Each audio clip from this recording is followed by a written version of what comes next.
So students, we already see that the Robespierre create the situation of terror. So people arrest him and beheaded in the device of guillotine. अब क्या हुआ आखिर, उसके जाने के बाद आखिर रूल किसके हाथ में आया? तो next our topic is a directory rule in France. अब क्या हुआ, रॉबेस्पेरी की डेथ के बाद क्या किया गया, एक डायरेक्टरी बनाई गई, 5 मेन जो है उसमें अपॉइंट किए गए. अब ये 5 मेन जो है वो मिल करके और फ्रांस में रूल किया करते थे, ठीक है.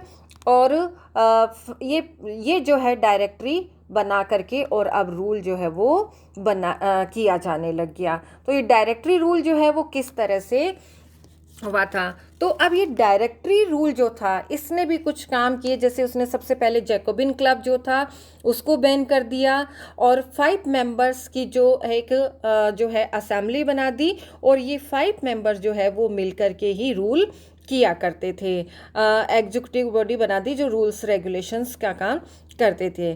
डायरेक्टरी फ्रेम न्यू कॉन्स्टिट्यूशन, अब इसने भी अपना एक नया कॉन्स्टिट्यूशन बनाया, but it also not provide right to vote to the non properties group. लेकिन इसने भी कोई ज़्यादा अच्छा काम ये भी नहीं कर पाया, क्योंकि इसने भी वही डिस्क्रिमिनेशन की सिचुएशन रखी कि जिसके पास प्रॉपर्टी नहीं है, जो टैक्स पे नहीं कर सकता है, उसको वोटिंग राइट प्रोवाइड नहीं किया गया. और due to lot of clashes between directory and legislature, दोनों के बीच में बहुत ज़्यादा जो है वो क्लैश होने लग गया. लेजिस्लेचर और जो है डायरेक्टरी, इन दोनों के बीच में ये लेजिस्लेचर, काउंसिल और डायरेक्टरी, तो इसका जो रूल है, तो अब ऐसी सिचुएशन क्रिएट हो गई फ्रांस में कि अब कोई ऐसा पावरफुल पर्सन जो है वो आए और इस जो सिचुएशन है उसको संभाले. तो इसने जो है वो सिचुएशन ऑफ डिक्टेटरशिप जो है उसको क्रिएट कर दिया. यानी अब इनकी वजह से जैसे ही डायरेक्टरी और लेजिस्लेटिव के बीच में जो है डिफरेंसेट क्रिएट होने लग गए, तो legislative council dismiss the directory. This create the situation of instability in France and pave the way of military dictatorship. यानी अब इसने डिक्टेटरशिप का रूल जो है वो स्टैब्लिश करने के लिए रास्ता खोल दिया. और 1804 के अंदर जो है नेपोलियन बोनापार्ट, ये है नेपोलियन बोनापार्ट. तो डायरेक्टरी रूल के ख़त्म होने के बाद 1804 में नेपोलियन बोनापार्ट जो है, आपने ज़रूर नाम सुना होगा, बहुत बड़ा डिक्टेटर था. नेपोलियन बोनापार्ट जो है वो फ्रांस का रूलर बन गया. ही कॉन्क्यूर नेबरिंग कंट्री, उसने क्या किया, अपने आसपास की नेबरिंग कंट्री जो है उनको कॉन्क्यूर करना शुरू कर दिया. And make his relative the ruler of these country, जहाँ जहाँ पे कॉन्क्यूर करता था वहाँ वहाँ पे अपने मेंबर्स को इस्टेब्लिश कर दिया था. और इस तरह से हर जगह जो है आसपास के कंट्री में उसके रिलेटिव्स जो है वो रूल करना शुरू कर दिए थे. अब इस बीच जो है वुमेन ने जो है फ्रेंच रिवोल्यूशन में क्या रोल प्ले किया, वो हम अब इसमें देखेंगे. तो women of France did not have any right. Women की हालत ज़्यादा अच्छी नहीं थी फ्रांस में. जब किंग था तब वुमेन को बिल्कुल भी राइट्स नहीं थे. उनको स्टडी करने का राइट नहीं था और उनको जो है जॉब ट्रेनिंग का राइट नहीं था. और दे आर मेड स्लेव्स, उनको गुलाम बना लिया जाता था.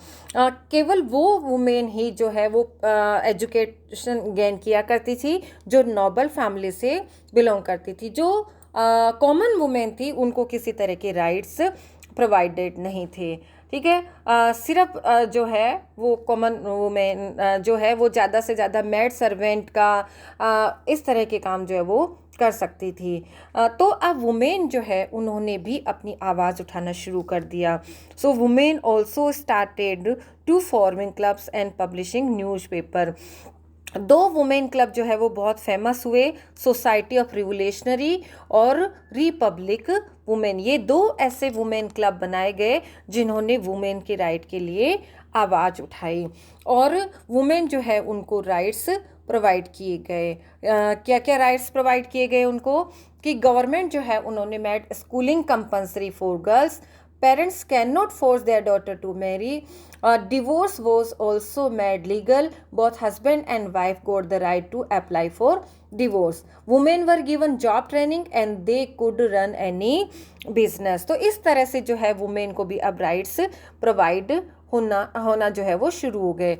ये ओलंपिक डी ये सबसे जो है वहाँ की फेमस वुमेन मानी जाती है जिसने फर्स्ट टाइम अपना क्लब बनाया था और वुमेन राइट्स को डिक्लेयर किया था. तो इस तरह से हम लोग देखते हैं कि वुमेन जो है उन्होंने भी बहुत बड़ा रोल प्ले किया था. नेक्स्ट जो टॉपिक है वो एबोलिशन ऑफ स्लेवरी. अब फ्रांस में एक और प्रॉब्लम थी कि वहाँ पे स्लेवरी सिस्टम बहुत ज़्यादा था. स्लेवरी किसको बोलते हैं? जो कि जिनको गुलाम बना लिया जाता है, दास बना लिया जाता है. तो slavery was very first abolish by Jacobin government. सबसे पहले इसको जैकोबिन गवर्नमेंट जो है उसने 1794 में एबोलिश किया था. लेकिन क्या था कि वहाँ पे एक जो ट्रेड हुआ करता था यूरोप, अमेरिका और अफ्रीका जो है, यहाँ से एक ट्रायंगुलर ट्रेड सिस्टम हुआ करता था. मर्चेंट जो है वो यूरोप, अमेरिका, अफ्रीका में आके सेटल्ड हो गए और इन्होंने यहाँ पे ट्रेड स्टार्ट कर दिया था. तो यहाँ पे ट्रेड स्टार्ट होने की वजह से एक ट्रेड जो है उनको लेकर के आया जा. प्लांटेशन वर्कर जो प्लांटेशन करने के लिए जो है लेबर की शॉर्टेज थी, तो ये वहाँ से प्लांटेशन लेबर्स को लेकर के आते थे और उनको यूरोप, अफ्रीका और अमेरिका में भेज देते थे, उनको बेच दिया करते थे. और इस तरह से स्लेवरी सिस्टम जो है वो बहुत ज़्यादा पॉपुलर था. वहाँ पे स्लेव की सिचुएशन बहुत ज़्यादा ख़राब थी. स्लेव जो है उन्होंने डिमांड की अपने जो है कि हमें भी फ्रीडम चाहिए. और फाइनली बहुत लंबे डिस्कशन के बाद जो है 1848 में स्लेवरी जो है उसको क्या किया गया, ख़त्म कर दिया गया. स्लेवरी सिस्टम जो है वो एबोलिश कर दिया गया. लेकिन ये बहुत शॉर्ट टाइम के लिए रहा.